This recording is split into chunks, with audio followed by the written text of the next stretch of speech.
يقولون أبى أكسر راسك. ليش؟ يعني راسي بيضة بتكسره؟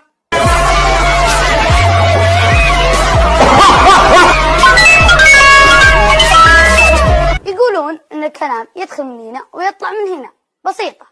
سكر اذنك بالمناديل ويدخل الكلام من هنا وما عاد يطلع. سأضع المناديل في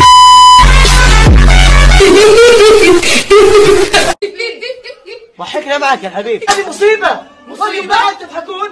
مصيبتين مو مصيبة واحدة. مصيبة ولا كارثة؟